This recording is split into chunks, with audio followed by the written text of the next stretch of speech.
Hello everyone, कैसे हो आप सब। I hope you all are doing well. So इस वीडियो में हम बहुत ही ज़्यादा जो नी के इम्पॉर्टेंट लिगामेंट्स हैं which is the anterior cruciate ligament and posterior cruciate ligament वो कवर करने वाले हैं। तो चलिए स्टार्ट करते हैं विद द एसीएल लिगामेंट। तो हम इस डायग्राम के थ्रू ही समझेंगे बिकॉज़ ये डायग्राम मुझे मोर एप्रोप्रिएट लगा, ठीक है, समझने के पर्पस व्यू से। आपको बस ये इमेजिन करना है कि ये आप सामने से एक नी जॉइंट को देख रहे हो। सपोज आप ये सामने से किसी के नी जॉइंट को देख रहे हो एंड इसके अकॉर्डिंगली मैं आपको समझाऊंगी। ये जो इसमें मार्किंग्स हैं इन सबको अभी आप इग्नोर करना, जो मैं बोल रही हूँ उसको सुनना एंड उसको समझना, ठीक है। अब देखो, सबसे पहले तो यहाँ पे फिब्यूला है तो ये क्लियर हो गया कि ये लैटरल साइड होगा और ये मीडियल साइड होगा, ठीक है। अब देखो, अगर this is medial side and this is lateral side, और अगर हम इमेजिन कर रहे हैं कि ये एंटीरियरली हम अगर नी जॉइंट को देख रहे हैं, तो जो ACL होता है जिसकी फुल फॉर्म जो है that is anterior cruciate ligament. सबसे पहले हम देखते हैं कि उसका ओरिजिन कहाँ से होता है। तो अगर हम इसको एंटीरियरली इमेजिन कर रहे हैं and this is the lateral femoral condyle, this is the medial femoral condyle and ये हमारा मीडियल टिबियल प्लेटी हो गया और ये वाला हमारा लैटरल टिबियल प्लेटी हो गया। आई होप इतना क्लियर होगा मार्किंग्स। तो हमारा ये वाला जो लैटरल, ध्यान से समझना, ये जो लैटरल femoral condyle होता है, अगर हम सिर्फ इसको इमेजिन करें, इस लैटरल femoral condyle को, तो इसका भी तो जो अगर ये वाला पोर्शन अगर हम देखें तो ये इसका मीडियल कहलाएगा बिकॉज ये मीडियल साइड के क्लोज है एंड ये लैटरल होगा। इतना समझ में आया। ये हमने बोला कि ये लैटरल साइड पे है तो ये लैटरल femoral condyle है। लेकिन अगर लैटरल femoral condyle को ही जस्ट इमेजिन करें कि ये हमारे हाथ में लैटरल femoral condyle आ गया, तो उसका भी तो मीडियल एंड लैटरल पार्ट होगा। तो जो इसके क्लोज होगा medially, that will be a medial part of the lateral femoral condyle and this will be a lateral part of the lateral femoral condyle। बात समझ में आई इतनी, ठीक है। तो इसीलिए मैंने यहाँ पे लिख दिया कि ये लैटरल femoral condyle का मीडियल पार्ट हो गया एंड दिस इज लैटरल। अब देखो ओरिजिन क्या होता है। तो ओरिजिन जो होता है ना वो पीछे की साइड से होता है और मीडियली होता है। तो posterior medially aspect of the lateral femoral condyle है। तो ये पूरा लैटरल femoral condyle ही ना, लैटरल femoral condyle के भी कहाँ से, पीछे से, और इसके भी मीडियल एस्पेक्ट से। इसलिए कहते हैं कि इसका जो ओरिजिन होता है ACL का वो posterior medial aspect of femoral, lateral femoral condyle से होता है। I hope this is clear. और जो इसका इंसर्शन होता है, अब ये क्या होता है कि ओब्लिकली होता है। सपोज अगर हम ऐसे पीछे से इमेजिन इसको कर रहे हैं कि ये medial, posterior medial aspect of lateral femoral condyle से निकल के इस तरीके से ये लगेगा, ठीक है। तो ये कहाँ पे लग रहा है, टिबिया की मीडियल साइड पे। तो इंसर्शन इसका जो होगा that will be a medial tibial intercondylar tubercle, जो दोनों कॉन्डाइल के बीच में होता है ना, समवट हेयर, ये मैंने थोड़ा सा इधर कर दिया बट इधर की तरफ। तो ये मीडियल टिबियल इंटरकॉन्डाइलर ट्यूबरकल पे जाकर के क्या हो जाता है, इंसर्ट हो जाता है। सो ये आपका फीमर है, ये आपका टिबिया है, ये मीडियल साइड है, ये लैटरल साइड है। अभी ये जो मार्किंग्स हैं इन सबको छोड़ो।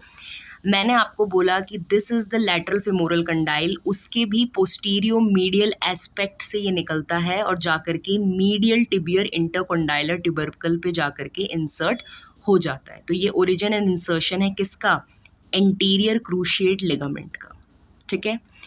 अब एक क्वेश्चन जो आता है, 1 मार्क क्वेश्चन, जो बहुत ज़्यादा इंपॉर्टेंट है, दैट इज़ कि इस लिगामेंट की डायरेक्शन क्या है। अगर आपको इतना समझ में आ गया होगा ना तो डायरेक्शन अपना आप ही समझ में आ जाएगी। देखा जाए तो इसकी डायरेक्शन क्या है, ये नीचे की तरफ आ रहा है तो इन्फीरियरली हो गई, या फिर डाउनवर्ड्स भी कह सकते हो। मीडियल तरफ आ रहा है तो मीडियली, और ये आगे की तरफ है एंटीरियरली। मैंने कहा ना अगर आप इसको एंटीरियर पोर्शन ऑफ द नी को इमेजिन करो तो ये इस तरीके से लगा है। तो यानी कि एंटीरियरली, डाउनवर्ड एंड मीडियली इसकी क्या है, डायरेक्शन है। डायरेक्शन समझ में आ गई। अब थर्ड जो पॉइंट है दैट इज़ द बंडल। अब इस ACL के भी 2 बंडल होते हैं, ठीक है ना। ये 2 बंडल में डिवाइडेड होता है। फर्स्ट बंडल को हम बोलते हैं एंटीरियो मीडियल बंडल और दूसरे वाले बंडल को हम बोलते हैं पोस्टीरियो लैटरल बंडल, ठीक है। 2 बंडल होते हैं, एंटीरियो मीडियली एंड पोस्टीरियो लैटरली। अब होता क्या है, ओरिजिन सेम ही होता है, ओरिजिन वहीं से निकल रहा है, वो posterior medial aspect of lateral femoral condyle. Origin is same, but जिस जगह ये जाकर के अटैच होते हैं टिबिया पे वो डिफरेंट है। एंटीरियो मीडियल बंडल में क्या होगा कि ये टिबिया के एंटीरियरली जाकर के जुड़ेगा, और पोस्टीरियो लेटरल बंडल में ये क्या होगा, टिबिया के पोस्टीरियर एस्पेक्ट पे जाकर के ये अटैच होगा। तो यानी कि ओरिजिन सेम है, लेकिन जो साइट ऑफ अटैचमेंट है टिबिया पे वो अलग अलग है। ठीक है, अब आते हैं इसके फंक्शंस के ऊपर बात करते हैं। ठीक है, इस तरीके से हमने देख लिया। ऑल्सो मैंने आपको पिछली वाली वीडियो में पढ़ाया, अगर आपने देखा होगा, मीडियल कोलैटरल लिगामेंट। इस तरीके से मैंने आपको पढ़ाया था कि मीडियल कोलैटरल लिगामेंट इस तरीके से यहाँ पे अटैच है, and this is the ACL, anterior cruciate ligament. अब फंक्शंस की बात करें तो फंक्शंस में आप खुद इमेजिन करो, आप 2 डंडियाँ लो और उसको इमेजिन करो एक फीमर और एक टिबिया, एंड उनके बीच में आप इस तरीके से टेप लगा दो। इस तरीके से आप टेप लगा दो और आप क्या करो, टिबिया को आगे लाने की कोशिश करो। टेप लगा दिया, दोनों को जोड़ दिया ऐसे करके ओब्लिकली, उसके बाद टिबिया को आगे लाने की कोशिश करो। तो आपको ये फील होगा कि टिबिया आ तो रही है आगे, लेकिन एक पॉइंट पे उसको रेजिस्टेंस मिल रहा है। वही रेजिस्टेंस कौन प्रोवाइड करता है, ACL, एंटीरियर क्रूशिएट लिगामेंट। यानी कि कहीं ना कहीं जो एंटीरियर क्रूशिएट लिगामेंट है वो एक्सेसिव ट्रांसलेशन जो होता है टिबिया का, किसके ऊपर, ऑन फीमर। ऑन फीमर इसलिए बोलते हैं बिकॉज टिबिया ट्रांसलेट करती है आगे की तरफ विद रिस्पेक्ट टू फीमर। तो कहीं ना कहीं इसका जो फंक्शन हो गया ACL का वो ये हो गया कि ये एक्सेसिव जो ट्रांसलेशन, यानी कि जो एंटीरियरली आगे आती है टिबिया, उसको ये रोकता है, उसको ये प्रिवेंट करता है। समझ में आया इतना चीज़? अब अगर हम बंडल वाइज इसके फंक्शन देखें तो आप खुद इमेजिन करो, इसके 2 फाइबर हैं, एक आगे टिबिया की तरफ जुड़ गया और एक फाइबर पीछे की तरफ जुड़ गया। तो जब हमारा नी जो है वो एक्सटेंशन में रहता है, जब वो पूरा एक्सटेंशन में रहता है, तो हमारा पोस्टीरियो लैटरल बंडल जो होता है, यानी कि जिसका अटैचमेंट टिबिया के पीछे की तरफ है, वो ज़्यादा वर्क करता है। ठीक है ना, वो क्या करता है, वो ज़्यादा वर्क करता है, यानी कि वो ज़्यादा इफ़ेक्टिव होता है। कौन सा, PLB जो होता है वो एक्सटेंशन में ज़्यादा इफ़ेक्टिव होता है। और जब फ्लेक्शन होता है नी का, तो हमारा जो आगे वाला बंडल है, आप खुद इमेजिन करो ना, आपने आगे की तरफ टेप लगा दिया एंड अब आप टिबिया को पीछे लेकर के जा रहे हो या फीमर को पीछे लेकर के जा रहे हो। कहने का मतलब है आप फ्लेक्शन कर रहे हो, नी फ्लेक्शन कर रहे हो, तो आपको दिखेगा कि आगे वाला बिल्कुल टॉट हो गया, ये वाला जो बंडल होगा ये बिल्कुल टॉट हो जाएगा, यानी कि ये वर्क करेगा। तो फ्लेक्शन जब हो रहा है नी का, तो आगे वाला बंडल काम कर रहा है इफ़ेक्टिवली, और जब नी एक्सटेंशन हो रहा है तो हमारा PLB वाला जो लिगामेंट, जो बंडल है लिगामेंट का, वो ज़्यादा अच्छे से काम कर रहा है। ठीक है ना, एंड दोनों के दोनों ऑल टुगेदर जो है वो anterior translation of the tibia को प्रिवेंट कर रहे हैं। अब एक चीज़ यहाँ पे जो बहुत ज़्यादा इम्पॉर्टेंट है वो ये है कि यहाँ पे जैसे कि हमने देखा कि ओवरऑल तो ये टिबिया के एंटीरियर ट्रांसलेशन को रोक रहा है, लेकिन अगर हम बंडल वाइज देखें तो एक्सटेंशन में हमारा PLB ज़्यादा इफेक्टिवली वर्क कर रहा है, और फ्लेक्शन में हमारा AMB यानी कि एंटीरियो मीडियल बंडल ज़्यादा इफेक्टिव काम कर रहा है। ठीक है, इफेक्टिवली काम कर रहा है। और इनका क्या होता है, मोस्ट इंपॉर्टेंट चीज़ ये है कि इनके जो फंक्शन होता है ना वो रेसिप्रोकल फंक्शन होता है। रेसिप्रोकल फंक्शन का मतलब क्या हुआ कि जब हमारा पोस्टीरियो लैटरल इफेक्टिवली हो रहा है, ठीक है ना, जब हमारा एक बंडल इफेक्टिवली टॉट हो रहा है तो दूसरा वाला लूज़ हो रहा है, एंड जब आगे वाला टॉट हो रहा है तो पीछे वाला लूज़ हो रहा है, यानी कि इस तरीके से ये रेसिप्रोकली अपना काम करते हैं। ठीक है, अब थर्ड हमारा जो फंक्शन है वो ये है कि ये प्रिवेंट करता है हाइपर एक्सटेंशन को। हाइपर एक्सटेंशन को प्रिवेंट करता है। अभी अभी मैंने बताया कि एक्सटेंशन में कौन सा बंडल काम कर रहा है, अभी अभी मैंने बताया एक्सटेंशन में कौन सा बंडल काम कर रहा है। जल्दी से कमेंट करो, वीडियो को पॉज करो और बताओ। एक्सटेंशन में हमारा PLB ज़्यादा इफेक्टिवली काम कर रहा है, इसलिए हाइपर एक्सटेंशन को भी ज़्यादा इफेक्टिवली यही प्रिवेंट करता है। ठीक है, ऑल्सो नी हाइपर एक्सटेंशन को हम क्या बोलते हैं, which is the term that is use to describe the hyper extension of the knee coming down below. उसके बाद हमारा जो फोर्थ फंक्शन इसका है वो ये है कि ये हमारा जो लिगामेंट इस तरीके से लगा है ओब्लिकली, ये कहीं ना कहीं एक रोटेशनल स्टेबिलिटी प्रोवाइड करता है, मीडियल और लैटरल दोनों। ठीक है, मीडियल और लैटरल दोनों ये क्या करता है, रोटेशनल स्टेबिलिटी को प्रोवाइड करता है। यानी कि ये वैल्गस और वैरस स्टेबिलिटी दोनों को प्रोवाइड करता है। एंड कहीं ना कहीं MCL जो मीडियल कोलैटरल लिगामेंट है उस पे भी लोड को रिड्यूस करता है। आपको बस इतना याद रखना है कि MCL और ACL टुगेदर बहुत ज़्यादा इंपॉर्टेंट है स्टेबिलिटी प्रोवाइड करने के लिए। अगर आप प्रीवियस वीडियो देखो तो मैंने वहाँ पे बता रखा है कि कैसे मीडियल कोलैटरल लिगामेंट भी रोटेशनल स्टेबिलिटी प्रोवाइड करता है। एंड हम कह रहे हैं कि ACL भी रोटेशनल स्टेबिलिटी यानी कि वैल्गस और वैरस स्टेबिलिटी प्रोवाइड कर रहा है। तो कहीं ना कहीं ये दोनों साथ में मिलके ऑल टुगेदर नी को स्टेबिलिटी प्रोवाइड करते हैं। इसीलिए अगर इनमें से कोई भी एक डैमेज हो जाए तो हमें ये ख्याल रखना होता है कि दूसरे पे स्ट्रेस ना आए। ACL जिनका भी ACL सर्जरी होती है तो हम यही कोशिश करते हैं कि हमारा रिहैबिलिटेशन इस तरीके से हो कि मीडियल कोलैटरल लिगामेंट पे ज़्यादा स्ट्रेस ना पड़े। ठीक है, तो ये होता है। फिफ्थ पॉइंट जो है वो हमारा जो कि मोस्ट इम्पॉर्टेंट पॉइंट है वो ये है कि ACL जो है वो कहीं ना कहीं असिस्ट करता है वैल्गस स्टेबिलिटी में ज़्यादा बाय हेल्पिंग द MCL। अभी अभी मैंने बोला कि ये ऑल टुगेदर दोनों एक साथ ही काम कर रहे हैं और हमें पता है कि जो मीडियल कोलैटरल लिगामेंट है वो हमारा वैल्गस स्टेबिलिटी प्रोवाइड करता है।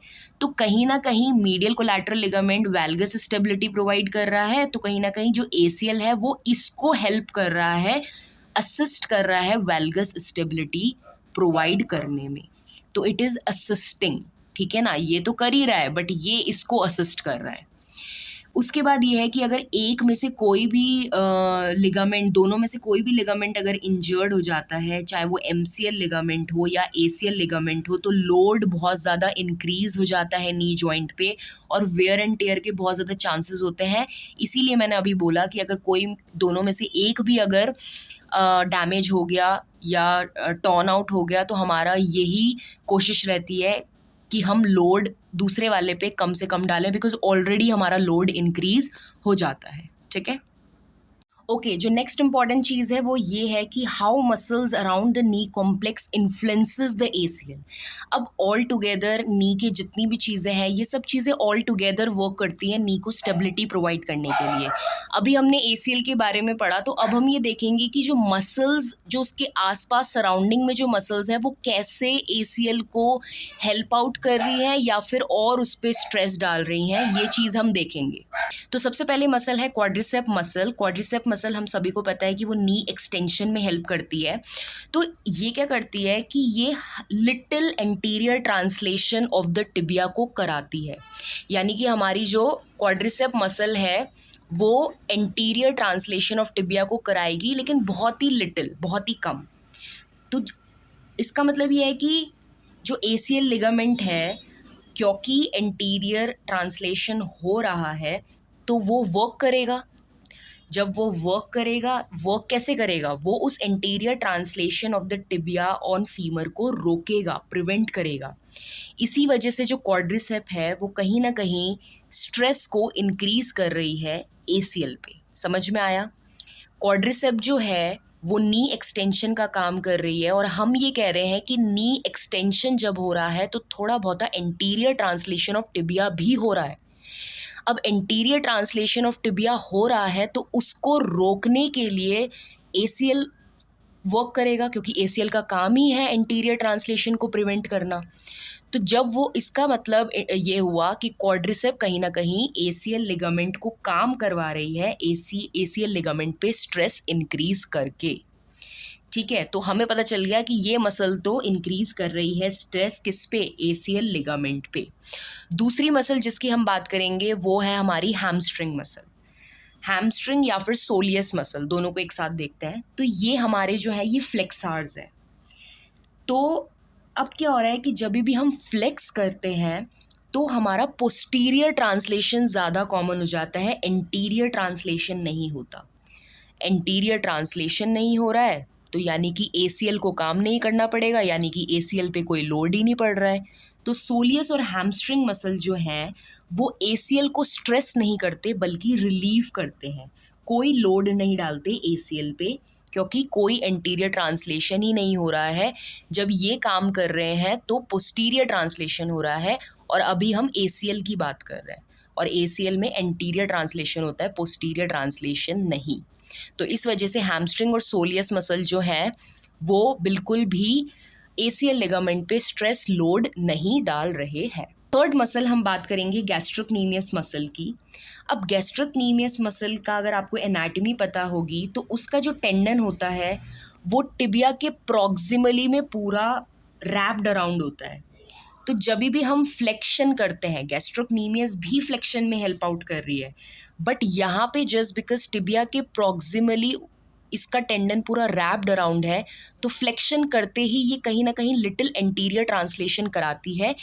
इस वजह से गैस्ट्रोक्नीमियस मसल जो है वो भी कहीं ना कहीं ACL लिगामेंट पे लोड डालती है, उसको स्ट्रेस आउट करती है। तो अब सबके मन में क्वेश्चन आएगा कि हैमस्ट्रिंग और सोलियस भी तो फ्लेक्शन करवा रही थी, गैस्ट्रोक्नीमियस भी फ्लेक्शन करवा रही है, तो हैमस्ट्रिंग और सोलियस तो कोई स्ट्रेस नहीं डाल रहे ACL पे, लेकिन गैस्ट्रोक्नीमियस डाल रही है।